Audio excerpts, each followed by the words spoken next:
discreet yung podcast namin eh. Hindi nila alam na nagsushoot na pala. Tapos ay, may podcast pala. Hello comics people, ako si Mel Casipit and welcome to Indie Komiks Podcast. Kasama ko ngayon si Lucas Lacorte. Welcome to the show. Thank you for having me. So, nandito kami ngayon sa Comiket Ortigas, Ayala 30th. At pag-uusapan namin yung Watchdog of Manila. Isa sa mga PICOF selection nung 4th batch, tama no? So, Lucas, please introduce yourself. Ano yung background mo sa comics? Okay. So, pangalan ko nga po pala Lucas Lacorte. I am a comics creator. I was officially selected around 2022. And this comic has been in development for 4 years actually. The idea was, it really came from me wanting to make an animated film. But I actually just turned it into a comic. That way I'd be able to, I wanted to tell that story in a comic book format. Okay. So, what about Watchdog of Manila? How did you conceptualize of the book? Ano yung thought process? So, paano mo siya pinitch kay PICOF? Actually, I really just saw an ad at that time, nung around COVID era. Watchdog of Manila was, it was supposed to be my thesis film. And I was an animation student in Binild. And I just really wasn't proud of what I was making at the time. So I scrapped it all together and I made a different thesis film. But Watchdog of Manila is really a love letter for Filipinos, for Filipino culture, superheroes, and how I grew up in Project 4, Quezon City. So, yeah. Can you tell us a little bit of something about this book? Ang sabi dito sa likod, when 12-year-old Joseph Constantino jumps into a toxic river to save a drowning dog, he wakes up to find he's gifted with canine superpowers. So, together with his younger brother Jake, as his partner, and Rita, his crush, they find lost dogs and save citizens from the rodent-lurking streets of the vibrant Centro Manila as the new vigilante hero Watchdog of Manila. So, para siyang Spider-Man, nagkaroon ng powers, at vigilante, parang si Batman. So, mahilig ka ba sa superheroes? Yes. I actually grew up with the early 2000 superhero films.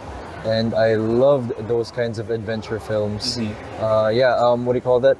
PICOF last month, I got to reference Sam Raimi Spider-Man films as a huge inspiration for this story, mixed with Peter Jackson's Lord of the Ring films and those other adventure films like The Mummy and Van Helsing. So it's really just a love letter. All of these things that I'm passionate about, put into one comic. Ayun. So, yung early 2000s, nagsisimula pa lang yung di ba? Yung mga superhero films. So, Spider-Man ba yung pinaka-paborito mo? Yung Sam Raimi? Si Tobey Maguire? Yeah, the Tobey Maguire one. Kakaiba din siya, no? Kapag papanoorin mo siya ulit ngayon, parang pa rin siya maganda pa rin siyang panoorin. Saka yung background kasi ng director, horror. So, pag papanoorin mo, parang shocking yung ibang mga scenes. Exactly po. Yeah. My favorite superhero movie of all time is Spider-Man 2. So si Doc Ock. Yeah, Doc Ock. So Watchdog of Manila was actually pitched as I only got to talk to Sir Paulo regarding the first part, but I'm really eyeing for a trilogy eventually. Yeah. But this one is already finished. Yeah. Standalone story siya. Standalone story. But then I'll be publishing soon. Yeah, I'll be coordinating with Comiket and we'll see what happens in the next volumes. How did you come up with Watchdog of Manila as a title of your superhero comics? Interestingly enough, he actually wasn't called that before. So the character was really created around 2014 pa. And his first name was actually called The Fox. The Fox. But then I thought it didn't really make sense because there weren't any foxes in the Philippines. And so I thought around that time as well, we actually had lost a dog named Ringo. And to pay tribute to him, I switched the canine animal from fox to dog. And in a way, when you read the story, you can see how that must have influenced me as a creator. Yeah. Actually, Watchdog is not a very common name kapag not the top of mind. Kasi kapag ako yung mag-iisip, baka Askal or Bantay yung maiisip ko. Kaya Watchdog of Manila is very, parang pang-international yung dating eh. Apart from superhero films ng early 2000, how did you, ano pa yung mga influences mo in terms of comics? How did you learn to create your own comics? What do you call this? Well, admittedly po, so my exposure to superhero stories really came from movies, and I really just learned, because like Wikipedia and the internet was starting to become a thing. So, nag-research na lang po ako dun. Like, it was just something I was passionate about. I didn't even know at that time na pwede ka bumili ng comics around the Philippines. Like, I think it was just around, siguro like late 2010s na, dun ko na nalaman na may BGC pala. And then they have these comic book stores at the highest floor. And then... Late 2010s, medyo late na. Yeah, medyo late na po. And then like, I actually got to... I remember watching Days of Future Past and learning that Bishop was created by Will Portacio, a Filipino creator. Yung ano siya sa mata. Yeah, the M. Ano yun eh, parang Filipino flag daw yun eh. Damn, that makes sense. Kasi ano siya, di ba yung M niya pa ganyan? Di ba? Hindi naman siya M na... Okay, that makes sense now. Para siyang ganyan, tapos may ganan din. Okay, well, I didn't get to piece that together, admittedly. But I was so inspired by Will Portacio. Ako rin, pares tayo. Yeah. Napanood ko siya sa, ito lagi kong kinukwento eh, sa 5 and Up noon. Maybe hindi ka pa pinapanganak at that time. Kasi pina-feature siya sa Pilipinas, sa TV show. Tapos na-inspire ako na, wow, Filipino, tapos nag-drawing ng X-Men. Yung X-Men pinapanood ko nung 1993, early 90s, yung animated series. Sobrang paborito ko yun. Na kapag naririnig ko yung theme song, talagang my heart is pumping kasi sobrang excited makanood eh. And I got to understand that hype now that I've watched X-Men 97 and the new seasons. So I thought, ayun nga rin po, what do you call that? Going back to Will Portacio, I remember even sending him an email before, Gmail. Like, could you give advice on, the tips and like how to make a comic? And I didn't even know that they would answer back, but his assistant answered for him that, so Sir Wills stated this and that. And it was, it was a wonderful experience. It's okay. So yeah, like I feel like that really that was a very interesting experience. Very inspiring kasi hindi mo akalain na sasagot, no? Yeah. Will Portacio. And then like I got to learn their history, they developed Image Comics with Todd McFarlane. I thought the 90s as well were I feel like I resonated with the 90s art more kasi sobrang gritty siya. And Grudge and I just love that kind of texture, vibrant and gritty. And I think I nailed that here in Watchdog of Manila. Yeah, with watercolor. Traditional yung medium sa paggawa ng comics mo dito. Kaya rin siguro tumagal, hindi kaya what do you call that? I knew from the get-go that I couldn't really I couldn't really do justice dun sa illustrations ko if I were to do it digital and black and white. Like I knew that manga could be appealing, pero Metro Manila kasi has a certain energy to it, and I wanted to. I was inspired by it, and I wanted to make people feel like they were in Metro Manila in some way. Just a more fantastical version of it. Nakikita ko rin dito na yung art style mo, hindi siya katulad ng Marvel, DC. Hindi rin siya anime. Yeah. May influence siya ng anime dahil malalaki yung mata, but it's not. Parang mas cartoony siya eh. Yeah. So my inspirations po rin, like, it's okay. Okay lang. Okay lang po, Sir Chris. Okay lang po. So, I actually did take a lot of inspiration from going back to early 2000s as well. There were films like, what do you call this? Mostly Disney Renaissance films. There was, my favorites were Lion King, Hercules, Disney's Hercules, Tarzan, Mulan, And then Brother Bear, plus there was Prince of Egypt, Sinbad. Napakaganda ng mga choices mo. Yeah. Actually, Brother Bear not as popular eh. Pero maganda pa rin yung pelikula nung napanood ko eh. Pati yung story niya, very unconventional. Naging bear? Yeah. And it's like I did not expect na magiging bear. Exactly. And I really have a soft spot for stories about brothers because I have a younger brother myself, and he actually was an inspiration to one of the characters here in Watchdog of Manila. So, quick anecdote lang. Ang pinaka-favorito kong sa lahat ng Disney films, yung renaissance nila ay yung Tarzan. Tarzan, yeah. Very favorite ko yun. Kahit na hindi ganun kataas yung rating, kahit naman mas konti yung favorite, pinaka-favorite ko pa rin yun. Yeah. Gustong-gusto ko yung art style, yung movement. Yeah, exactly. Like Tarzan, going through the vines and parang nagsiskate siya. That's a wonderful animation. Yeah, pinanood ko yung yung parang The Making of. Inaral daw nila yung mga nag-i-skate eh. Wow, galing. Saka yung anatomy, tama yung anatomy. Stylized but it's correct. Yeah, very impressed by that too. Ayun. So, you mentioned earlier na 2010 ka na-introduce sa Filipino comics. Ano yung mga earliest encounter mo sa comics? Ano yung mga una mong nabasa? Is it Western, manga, or local?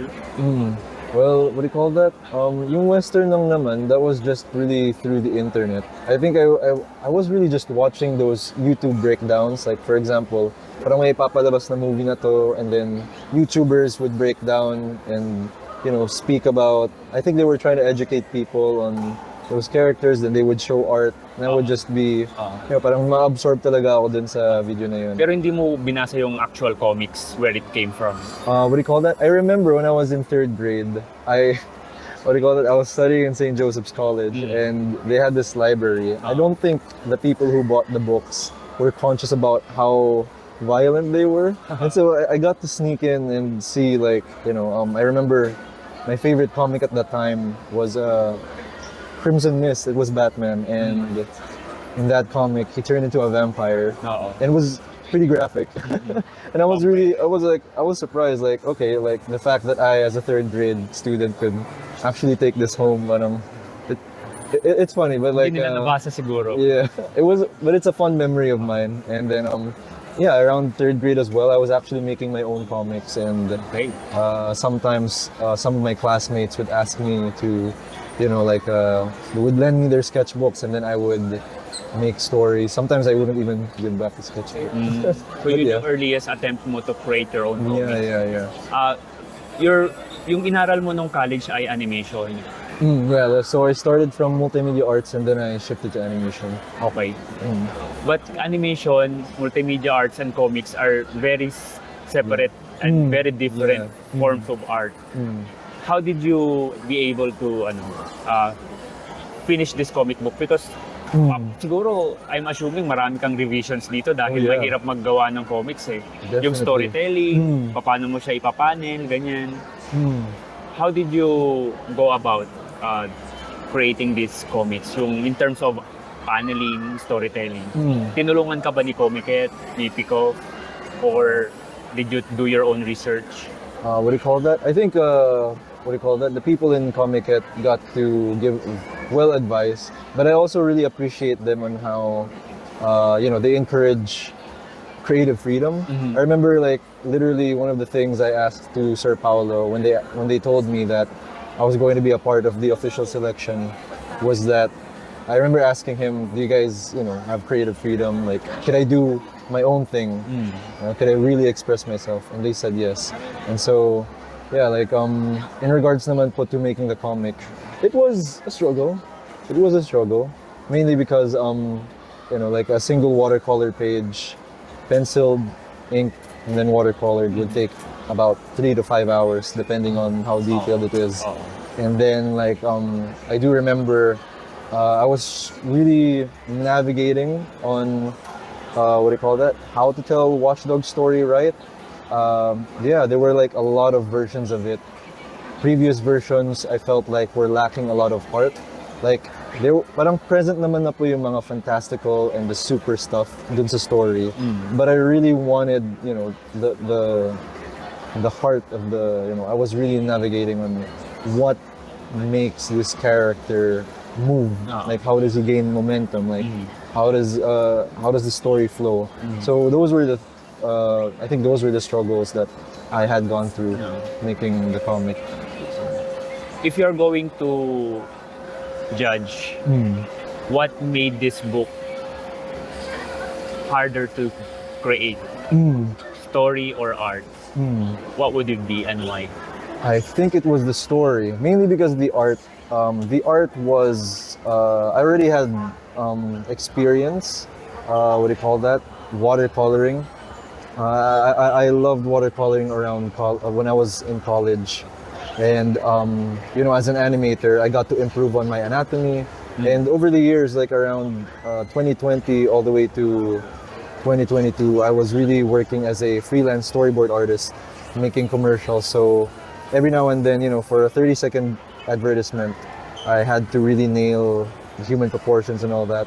But yeah, the story, it was, I think I had to simplify it. You know, like you can't just cram. Word There was a- building, Yeah. ano. Like I remember, like I think I was very incredibly expository. Na parang I would just put in a lot of dialogue. I would explain a lot, No. and then like I would read it again 2 days later, and I would think, this is crap. This isn't working. Yeah. Buti na figure out mo yun on your own because Yeah, if you sometimes when you are the one creating the story, parang hindi mo siya napapansin eh. Napapansin lang siya nung ibang tao na nagbabasa nung material. Yeah, and I'm very lucky. I would say I was very lucky to be surrounded by people, you know, who got to chip in, who gave advice. Like there's Comic-It, and they were my family and friends who, you know, they would give critiques, and I thought it was a very healthy process in that regard. Yeah. No. Give us your background about traditional art. Why watercolor? And sino yung mga paborito mong watercolor artists? Not kahit na hindi comics. But maybe you're familiar with Alex Ross, mga ganun. Oh yeah. So what do you call that? My background in that, ever since I was a kid, I really loved drawing. I think I was really, that was one can say I was obsessed with drawing. And then what do you call that? I think nung college ko lang talaga na flesh out yung skill ko na sa, you know, sa pag-aayos ng human anatomy and stuff like that. But the reason why I chose watercolor for Watchdog of Manila was because I felt like the texture of watercolor, pag na-spread out siya sa papel, mas nakaka-capture niya yung grittiness ng Metro Bagay Manila. siya, no? May So- texture eh. Yeah, like texture. And then yeah, like I just kept on doing that. Even when I was making the animated film, I was already using watercolor for the backgrounds. Wow. Yeah. So yeah. Natigil ba yung animation mo? Or itutuloy mo pa ba siya in the future? Yeah, what do you call that? I'm continuing it. It's a work in progress. Yeah. But for now, like what do you call that? I just really feel blessed that I got to finish the comic. Are you planning to do the animation like a full-length animation, short animation? Or For now, it's really just I do have something in planned. What do you call that? A short film or even just a teaser trailer. Like yeah, I Para do want mas to put it out there manageable, soon. Yeah. Opo. magandang ano yun. Very, very good promotional material for the comic book. Yeah. So like in terms of inspirations naman po, yeah, Alex. I admit I only got to see Alex Ross's art. I mean, I saw it a long time ago, but like I think I got inspired by it after reading Kingdom Come. Kingdom Come, the best, Yeah. the best. Yeah. The very, very, very best. And then Sobrang like gustong-gusto ko yung comics na yun. same sir, same. It's like parang ano nga siya eh. Like I remember looking at Kingdom Come's number, parang 400 pages, pero it was able to tell its story Madali. diba, gracefully. And I Gusto thought, ko yung ginawa nila sa mga familiar characters. yeah. And then I think that you know like that gave me an idea on how to, you know, like determine pacing, like how do you tell it gracefully but everything's well contained. Kaya nga. Tapos I would say my favorite painter, illustrator right now is Gabriel Del Otto. I love his Spider-Man artworks. Oo. Yeah. So, and then there's also yung manga artist. I forgot how to pronounce his name. I might butcher it, but he was the guy who. I'm not sure if it's. I think it's My Hero Academia. Okay. Yeah. Oo nga, nakita ko yung influence niya. Or One Punch Man. Like yes. Wait. You know what? Wait. Let me just search it up real quick because it's really. Kay Murata si One Punch Man eh. Okay. I think siya pala. Sorry, not ano. Si Murata. Murata. Yusuke Murata. Yung may mga Spider-Man art siya, yung recently nag-viral. Yeah, that's the one. So I got to see that Spider-Man art like years ago, but just to see the watercolor and that, the texture, yeah. So that was a huge Watercolor ba yan? inspiration. Kasi digital artist siya eh, kapag comics. Okay. Kapag comics. Well, it did give the impression na parang watercolored or Copic marker. Yeah, Ayun pa po. So like I remember thinking, should I do this in Copic or watercolor? Ay, magastos ang Copic. Exactly. So I decided like, wag na Copic kasi ang mahal niya talaga. Sobrang mahal. And Copic markers are not supposed to be permanent. Hindi katulad ng watercolor na archival siya eh. Yung Copic, ginagamit siya for advertising at for I see. yung mga quick concept. Pero hindi siya for artwork creation talaga. Yung design niya, yung origin niya. I see. Ayun, so congratulations Lucas for Thank you so much, Watchdog Tino. of Manila. Can you give advice sa mga aspiring comics creators na hirap makatapos ng comics or makapagsimula? Kasi yung iba may nahihirapan from starting pa lang eh. Yeah. I got this from a really kind friend of mine, si Arlie Pagaduan, who is the author of Cat Cafeteria. She did say, pace yourself. And as for me, my advice is don't take shortcuts. You know, like if it's a story that you really want to tell, you'll tell it gracefully and you'll tell it in your own pacing, in your own time. Yeah. Yun. Thank you so much, comics people. Thank you, Lucas. Thank you You so can much. get the book from Comiket, Secret HQ. Meron ka pa bang ibang alam na ano? It's also available now in Shopee and Lazada. Alright. And I think a week from now, it might be available in fully booked too. So yeah. Kung i-follow ka ng mga comics people natin, saan ka pwedeng i-follow? What's your active Instagram. social media account? Well, as of currently, it's at Watchdog Manila, IG. Yeah. Okay. Thank you so much. Bye-bye. Thank you so much too. Bye bye.